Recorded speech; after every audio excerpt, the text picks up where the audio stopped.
Good morning. Hello friends. അപ്പോൾ ഇന്ന് ഞാൻ പറയുന്ന ലൈവ് ഇന്നലെ നിങ്ങളോട് ഞങ്ങൾ കുറേ നേരം പഠിക്ക് എന്ന് പറയേണ്ടി വന്നു. ഉടനെ ചൊറിഞ്ഞ്. അപ്പോൾ അതുമായി ബന്ധപ്പെട്ട് എനിക്ക് മനസ്സിലായ ഒരു കാര്യം ഞാൻ പറയുക. ആർക്ക് വേണ്ടിയാണ് നിങ്ങൾ പഠിക്കുന്നത്? മനസ്സിലാവുന്നു? എന്തുകൊണ്ട് ഞങ്ങൾ പറയുന്നു പഠിക്കുമോളെ എന്ന് മാതാപിതാക്കൾ പറയുന്നു? അതുകൊണ്ടൊന്നുമല്ല. നിങ്ങൾ ഇൻഡിവിജ്വൽ ആകട്ടെ. ഇനി ഞങ്ങൾക്ക് സ്വതന്ത്രമായിട്ടൊന്ന് യാത്രയൊക്കെ ചെയ്യാമല്ലോ, നിങ്ങൾക്ക് ജോലിയൊക്കെ ആയി നിങ്ങളൊരു ഫാമിലിയൊക്കെ നല്ലതായി സന്തോഷത്തോടെ ജീവിക്കുന്നു എന്ന് പറയുമ്പോൾ, അപ്പോൾ ഞാനിവിടെ ഒരു ചോദ്യം ചോദിക്കുക. ഈ പോയിന്റ്സുകളെല്ലാം നിങ്ങളെ ശക്തിപ്പെടുത്തുന്ന പോയിന്റുകളാണ്. നിങ്ങളുടെ ജീവിതത്തിൽ നിങ്ങളുടെ യജമാനൻ ആരാണ്? സംശയമുണ്ടോ? നിങ്ങളുടെ യജമാനൻ ആരാ? ഉറക്കെ പറയും, ഇതിനകത്ത് കേൾക്കത്തില്ല. നമ്മൾ തന്നെയാണ്.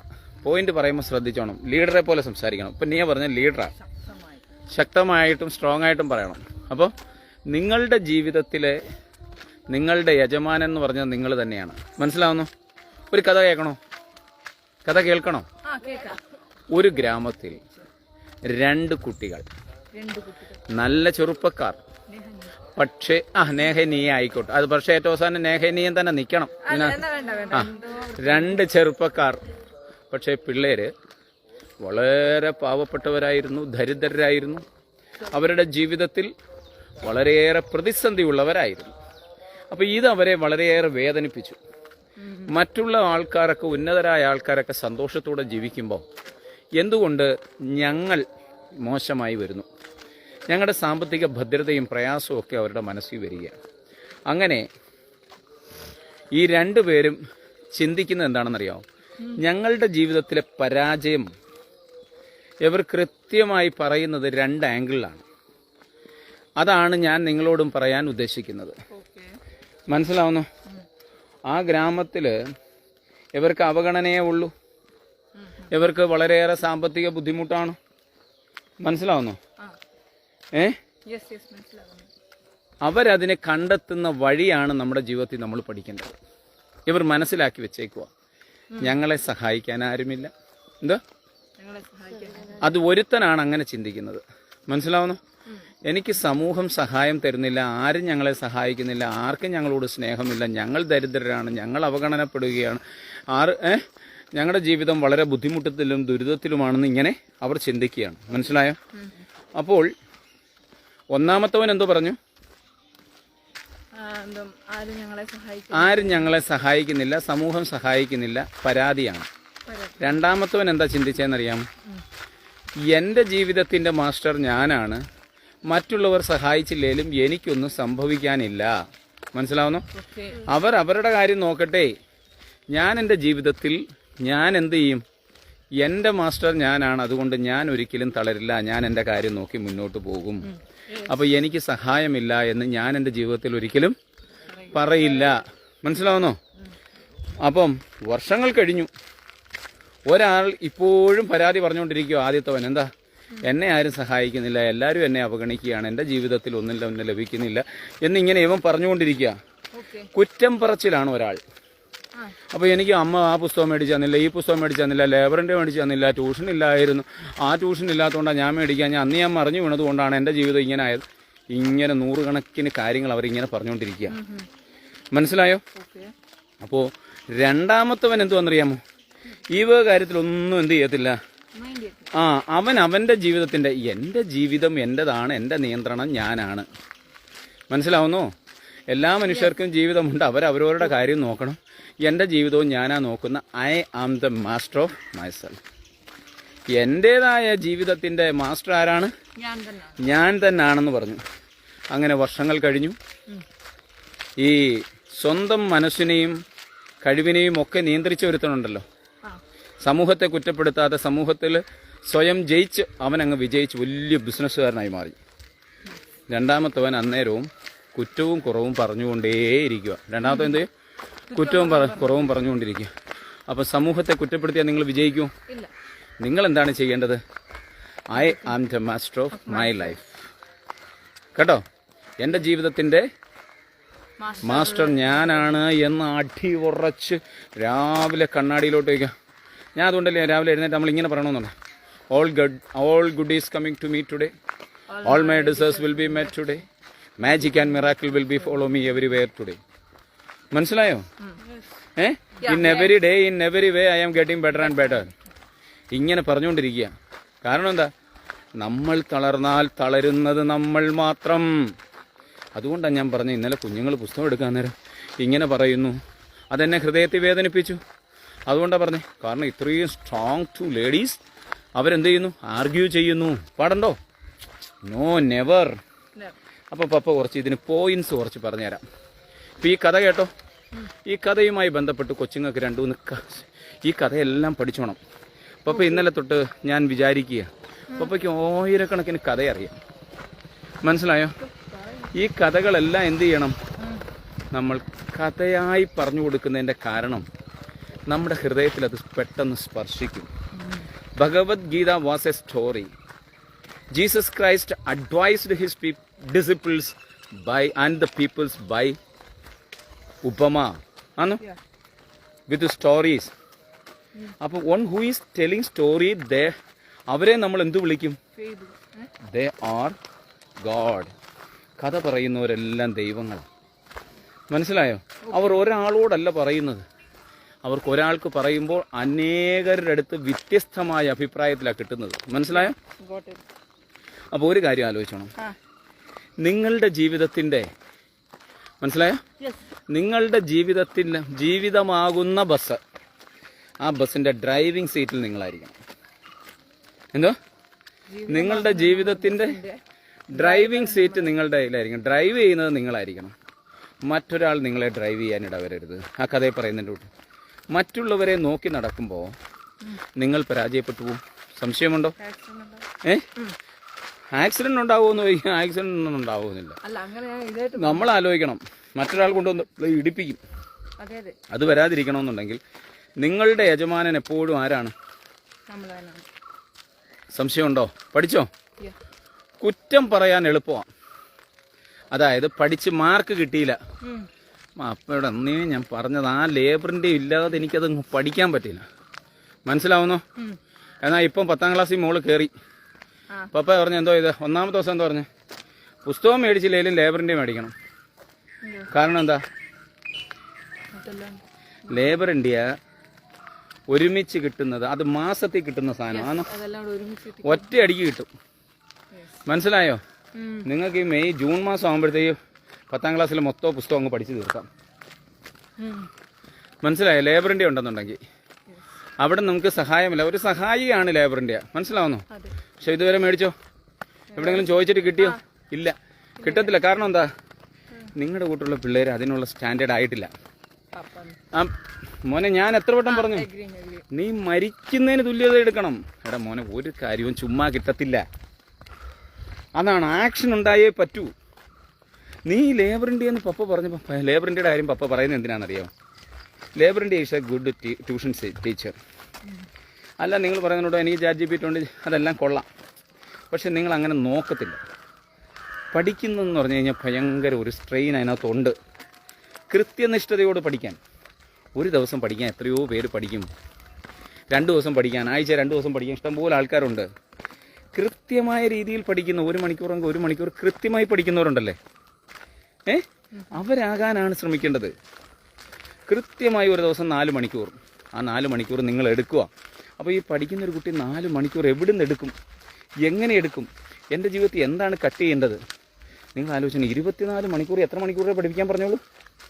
4 മണിക്കൂർ. പക്ഷെ കിട്ടുന്നുണ്ടോ? പഠിക്കാൻ പറ്റത്തില്ല. 4 മണിക്കൂർ വെച്ച് ദിവസം നിങ്ങൾ പഠിക്കുക എന്ന് പറഞ്ഞാൽ എന്തുവാടേ? നിങ്ങൾ അത്ഭുതം സംഭവിക്കും. സ്കൂളിൽ പോയി പഠിക്കുന്നതിനെ പറ്റി അല്ല പറയുന്നത്. മനസ്സിലാവുന്നോ? സ്കൂളിൽ പോയി പഠിക്കുന്ന, അതായത് ചൈനയും അങ്ങനെയുള്ള രാജ്യങ്ങളിൽ എന്താണ്, ഹോംവർക്ക് എന്ന് പറയുന്ന ഒരു സാധനം ഇല്ല. കാരണം എന്താ? അവർ വീട്ടിൽ പോയി വേറെ രീതി, അതായത് ആ കുട്ടി സ്കൂളിൽ പഠിക്കുന്ന സമയത്ത് കൃത്യമായി ആ കുട്ടിയെല്ലാം പഠിച്ചിരിക്കും. സ്കൂളിൽ വെച്ച് വീട്ടിൽ പോയി പഠിക്കേണ്ട കാര്യം വരുന്നില്ല. കാരണം എന്താ? ദാറ്റ് ഈസ് ഒരു ടീച്ചിങ് മെത്തേഡാണത്. ആ രീതി പഠിക്കണമെന്നുണ്ടെങ്കിൽ നിങ്ങളുടെ ശരീരവും മനസ്സും ഒക്കെ അവിടെ തന്നെ ആയിരിക്കണം. മനസ്സിലാവുന്നോ? അപ്പം നിങ്ങൾ എന്ത് ചെയ്ത്? കുറ്റം പറയുന്നത് എളുപ്പമാണ്, പക്ഷെ മാറ്റം വരുത്തുന്നത് വലിയ കാര്യമാണ്. ഇപ്പം ഞാൻ ഈ പറയുമ്പോഴും ഇതിനെ ഇങ്ങനെ ഉൾക്കൊള്ളും. നിങ്ങൾ ഈ കുറ്റം പറയുമ്പോൾ അതിനില്ല ഇതിനില്ല നെഗറ്റീവ് വീട്ടിൽ പറയരുത്. ഇല്ലാത്തതിനെ പറ്റി നീ ചിന്തിക്കേണ്ട. ഇല്ല, അതങ്ങനെ തന്നെയാണ്. മനസ്സിലാവുന്നോ? എനിക്കെല്ലാം തന്നിട്ട് പഠിക്കാൻ പറഞ്ഞാലൊന്നും ആരും പഠിക്കത്തില്ല. അവിടെ ആവശ്യകത വരുന്നില്ല. മനസ്സിലായോ? അംബാനിയുടെ മോൻ അംബാനിയുടെ ബിസിനസ്സിലാണ് കയറുന്നത്. മനസ്സിലായോ? അവൻ പണം കൊണ്ടുള്ള ബിസിനസ് ചെയ്യുന്നത്. അവൻ എന്തെങ്കിലും ലോകത്ത് ഏതെങ്കിലും ഒരു അത്രയും വലിയൊരു കോടീശ്വരൻ്റെ മക്കൾ ഏതെങ്കിലും ഒരു പുതിയതായി ഒരു ഇന്നോവേഷൻ നടത്തിയിട്ടുണ്ടോ? അതെപ്പോഴും താഴേക്കിടയിലുള്ളവനായിരിക്കും നടത്തുന്നത്. അവനായിരിക്കും ഓടിക്കയറുന്നത് എപ്പോഴും. ഏതെങ്കിലും ഒരു കോടീശ്വരൻ്റെ മോൻ ഉസൈൻ ബോൾട്ടിൻ്റെ കൂട്ട് ഓടിയിട്ടുണ്ടോ? ഇല്ല. ഇവൻ്റെ അപ്പനൊക്കെ എന്ന് പറഞ്ഞു കഴിഞ്ഞാൽ ഇല്ല പാട്ട പുറക്കൊണ്ട് നടന്നേ, അല്ല പെട്രോൾ അടിച്ചുകൊണ്ട് നടന്നയാ. ധീരുഭായ് അംബാനി പെട്രോൾ അടിച്ചുകൊണ്ടിരുന്ന ഒരുത്തനാ. മനസ്സിലായോ? അദാനിയെ പറ്റി അദാനിയുടെ ചരിത്രം കേട്ട അത് പിന്നെ അദാനിയുടെ കള്ളത്തരം ഉണ്ടായോണ്ട് മനസ്സിലായിക്കോണം. നിങ്ങളൊരു കാര്യം ആലോചിക്കുക. നിങ്ങൾക്ക് കുറ്റം പറയാൻ എളുപ്പമാണ്, മാറ്റം നടത്താൻ പാടാണ്. ഇത് നിങ്ങൾ ഓർത്തോണം. ഇതിനകത്ത് എക്സ്ക്യൂസ് ഒന്നും പറഞ്ഞിട്ട് കാര്യമില്ല.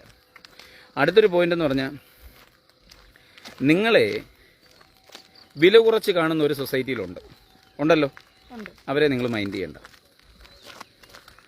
മനസ്സിലായ? നിങ്ങളെ മൈൻഡ് ചെയ്താൽ മതി. നിങ്ങൾ മൈൻഡ് ചെയ്യണം. കാരണം നിങ്ങൾ എങ്ങനെയാണ് ഡ്രസ്സ് ധരിക്കുന്നത്, എങ്ങനെയാണ് ഒരുങ്ങുന്നത്, എങ്ങനെയാണ് പഠിക്കുന്നത്, പഠിക്കുമ്പോഴെങ്ങനെയാണ് ഇരിക്കുന്നത്, ഫുഡ് കഴിക്കുമ്പോഴെങ്ങനെയാണ് ഇരിക്കുന്നത്. നിങ്ങൾ ഫുഡ് കഴിക്കുമ്പോൾ കാലിനുണ്ടെ കാല് കയറ്റി വെക്കുന്നത് ഞാൻ കാണുന്നുണ്ട്. പക്ഷേ ഞാൻ പറയാത്ത എന്താണെന്ന് ചോദിച്ചാൽ ഒരു വട്ടം ഞാൻ പറഞ്ഞിട്ടുണ്ട്, 2 വട്ടം പറഞ്ഞിട്ടുണ്ട്. പിന്നെ നിങ്ങൾക്ക് സ്വയം തോന്നുന്നതെന്നോ അതിന് പ്രാപ്തരാകുന്ന രീതി. അതുകൊണ്ടാണ് പപ്പ ഇതെല്ലാം പറയുന്നത്. എൻ്റെ മനസ്സിൽ ഇതെങ്ങനെ ഓർമ്മ വരുന്നേ? ഞാൻ എൻ്റെ വീട്ടിൽ കാണുന്ന കാര്യങ്ങളായി ഇപ്പോൾ ലൈവിൽ പറഞ്ഞുകൊണ്ടിരിക്കുന്നത്. മനസ്സിലാവുന്നു? അതാണ് നിങ്ങൾ മറ്റുള്ളവർ നിങ്ങളെ വില കുറച്ച് കാണുന്നതിനെ ഓർത്ത് നിങ്ങൾ വ്യാകുലപ്പെടണ്ട.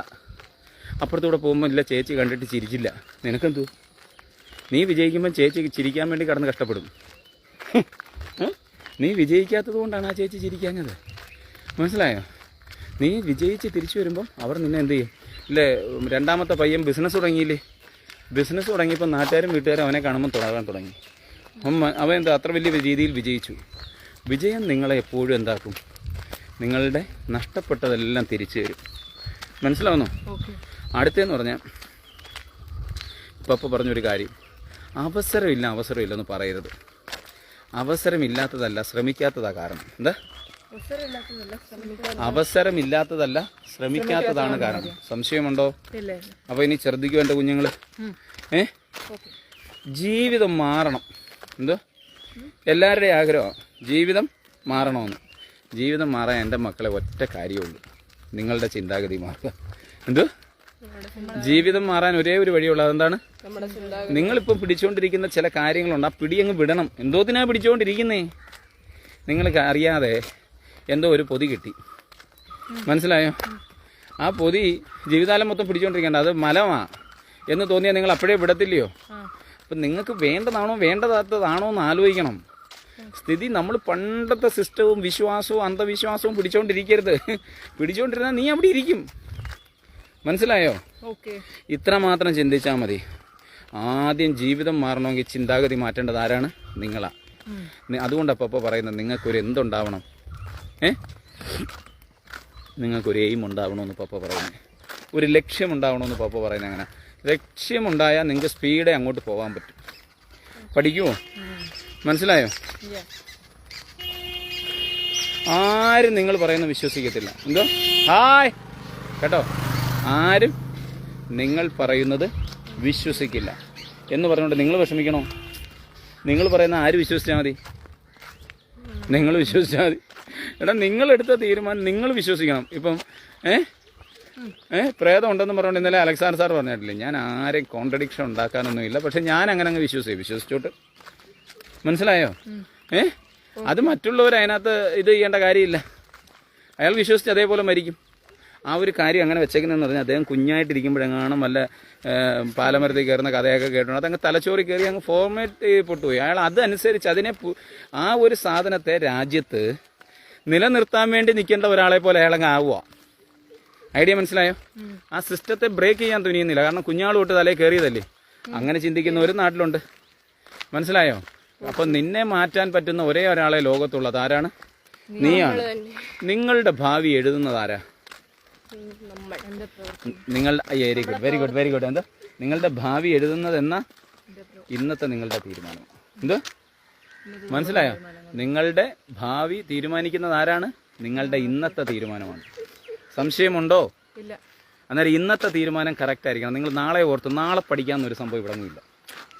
ഈ സാധനം ഞാൻ എടുത്തു മാറ്റണമെന്ന് അവരോട് പറഞ്ഞു നാളെ എടുക്കാമെന്ന് പറഞ്ഞിട്ട് ഇപ്പോൾ ഏതാണ്ട് 1 വർഷമായി. ഈ ദേശം മൊത്തം ഇപ്പോൾ ഈ വേസ്റ്റ് അടിയുന്ന സ്ഥലമായി മാറി. മനസ്സിലായോ എന്താ സംഭവം?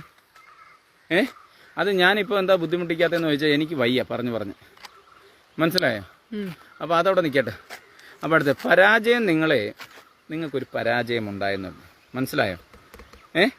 ഒരു പരാജയം നിങ്ങളെ നശിപ്പിക്കാൻ വന്നതല്ല, നിങ്ങളെ ഉറക്കിക്കെടുത്താൻ വന്നതല്ല പരാജയം നിങ്ങളെ എണ്ണിപ്പിക്കാൻ വേണ്ടി വന്നതാണ്. മനസ്സിലായോ? ഒരു ഇച്ചിരി മാർക്ക് കുറഞ്ഞെന്ന് പറഞ്ഞുകൊണ്ട് ആ മാർക്ക് കുറഞ്ഞത് നിങ്ങളെ എന്ത് ചെയ്യാനല്ല, തളർത്തി അവിടെ കിടത്താനല്ല, നിങ്ങളെ എണീക്കാൻ പഠിപ്പിക്കുകയാണ് ആ പരാജയം നിങ്ങളെ ചെയ്ത്. നിങ്ങളുടെ ജീവിതത്തിൽ എല്ലാം അങ്ങ് വിജയമാണെന്നുണ്ടെങ്കിൽ നിങ്ങൾ ആ ചെറിയ വിജയം ആസ്വദിച്ച് അങ്ങ് ജീവിച്ചു പോകും. പക്ഷേ ഈ ചെറിയ വിജയങ്ങൾ ചെയ്യുന്ന സമയത്ത് വലിയൊരു വിജയം സെറ്റ് ചെയ്തിട്ട് അതിനകത്ത് നോക്കുമ്പോൾ തോറ്റു പോകുമ്പോൾ ഉണ്ടാകുന്ന ആ തോൽവിയിൽ നിന്ന് നിങ്ങൾ ഒത്തിരി പഠിക്കും. മനസ്സിലായോ? നിങ്ങളൊരു കാര്യം ചിന്തിക്കണം. എപ്പോഴും ഈ പറയുന്ന ഒരു കാര്യമുണ്ട്, പപ്പയ്ക്കൊന്നും പറയാൻ വയ്യ, അല്ലെ അമ്മയ്ക്ക് പറയാൻ വയ്യ. എപ്പോഴും ആരെങ്കിലും വന്ന് നിങ്ങളെ പ്രോത്സാഹിപ്പിക്കുമെന്ന് വിചാരിക്കരുത്. നിങ്ങളെ രക്ഷിക്കാൻ ഒരാളെ ഇന്ന് വന്നിട്ടുള്ളൂ. അതാരാ? മോൻ മാത്രമാണ് അങ്ങനെയുള്ളത്. മനസ്സിലായോ? നിങ്ങൾ വിജയിക്കണമെന്ന് ചിന്തിക്കുന്ന സമയം മുതൽ നിങ്ങൾ വിജയിച്ചു തുടങ്ങും. എന്തോ പറഞ്ഞേ? നിങ്ങൾ വിജയിക്കണമെന്ന് ചിന്തിക്കുന്ന നിമിഷം മുതൽ നിങ്ങൾ വിജയിച്ചു തുടങ്ങി. മനസ്സിലായി? ആ ചിന്തയിൽ നിന്ന് തുടങ്ങി. സംശയമുണ്ടോ? അപ്പം പറയും സ്വപ്നം കാണണമെന്ന്. അപ്പം ഞാൻ ഒരു ദിവസം പറഞ്ഞു, പിള്ളേരോട് പറഞ്ഞു, എവിടെ ഒരു ക്ലാസ് എടുക്കും, കുണ്ട്രയിലങ്ങാട്ട് ക്ലാസ് എടുക്കുമ്പോൾ ഞാൻ പറഞ്ഞു എല്ലാവരും സ്വപ്നം കാണണമെന്ന് പറഞ്ഞു. അപ്പോൾ അവമ്മ അതിലോട് സാറേ എപ്പോഴാണ് ഈ സ്വപ്നം കാണുന്നത്? ഞാൻ പറഞ്ഞു ഉറങ്ങുമ്പോൾ സ്വപ്നം കാണുന്നു. എൻ്റെ വായിന്ന് എന്താ പറഞ്ഞേ? ഉറങ്ങുമ്പോൾ. യഥാർത്ഥത്തിൽ ഞാൻ നിങ്ങളോട് പറയുക, അവന്മാർ പറഞ്ഞു, അമ്മമാർ അന്നേരം പറഞ്ഞതെന്നറിയാം, 24 മണിക്കൂർ ഉറങ്ങിയാലല്ലേ 24 മണിക്കൂർ സ്വപ്നം കാണാൻ പറ്റും വ്യക്തികൾ. അപ്പോൾ എന്ത് ചെയ്യണം? നമ്മൾ ഉറങ്ങാതിരിക്കുമ്പോൾ സ്വപ്നം കാണണം. എന്താ? ഉണർന്നിരിക്കുമ്പോൾ സ്വപ്നം കാണണം. അബ്ദുൽ കലാം പറഞ്ഞിട്ട് നിങ്ങൾ ഉണർന്നിരിക്കുമ്പോൾ കാണുന്ന സ്വപ്നങ്ങൾ നിങ്ങളുടെ ജീവിതത്തിൽ ഉണ്ടാകണം.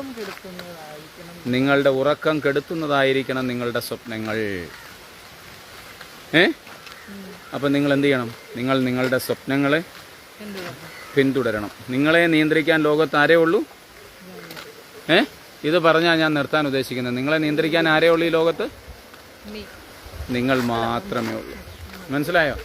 പപ്പയ്ക്ക് നിങ്ങളെ അതുകൊണ്ടാണ് പപ്പ പറഞ്ഞു എന്തോ ഇത് 2, 3, 4 വട്ടം പപ്പ പറഞ്ഞു. പിന്നെ എന്ത് ചെയ്യണം? പപ്പ അത് കണ്ടുകൊണ്ടിരിക്കുക.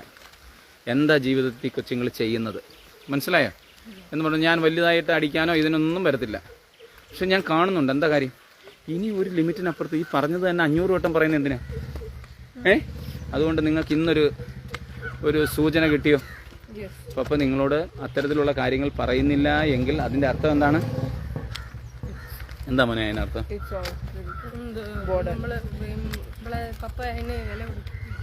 പപ്പ അതിന് വില കൊടുക്കുന്ന പപ്പ പറയാം, ഞാൻ നിങ്ങളെ നിയന്ത്രിക്കുന്നില്ല എങ്കിൽ നിങ്ങളെ ഞാൻ കാണുന്നുണ്ട്. അതെ, നോട്ടീസ് ചെയ്യുക എന്ന് പറഞ്ഞു കഴിഞ്ഞാൽ നോട്ടീസ് ചെയ്യുന്ന കാര്യം ഇങ്ങനെ നോട്ടീസ് ചെയ്ത് അതായത് ഞാൻ ഇതിനൊരു പോയിന്റ് പറഞ്ഞുതരാം. കാണുക, നോക്കുക. എന്തോ? ചോദിക്കാം. നമ്മൾ വീട്ടിൽ നിന്ന് ഇറങ്ങിയിട്ട് ഏകദേശം സദാനന്തപുരം എത്താറായി. ഇതിനിടയ്ക്ക് നിങ്ങൾ എത്രയോ കാര്യങ്ങൾ കണ്ടോ? പറ, എന്തൊക്കെ കണ്ടു? 1000 കാര്യം പറയാൻ പറ്റുമോ? ഇല്ല. അതാണ് കാണൽ. എന്താണ്? അതാണ് കാണൽ. പക്ഷേ നിങ്ങൾ ഓർത്ത് നോക്കിയേ, ഇങ്ങോട്ട് വന്നപ്പോൾ നമ്മുടെ പള്ളിയുടെ അവിടെ വെച്ച് പള്ളിയുടെ അവിടെ വെച്ചിട്ട് നമ്മളൊരു ആൻറ്റിയോട് പറഞ്ഞു. അവരെ ഓർമ്മയുണ്ടോ? കാരണം നിങ്ങൾ അവരെ നോക്കി. മനസ്സിലായോ? യെസ്. നിങ്ങളുടെ ഹൃദയവും ശരീരവും ആത്മാവും കൊണ്ട് കാണുന്നതാണ് നോക്കൽ. അപ്പോൾ ഓക്കെ, ബൈ, താങ്ക് യു. ഈ ചോദ്യത്തിന് അതല്ല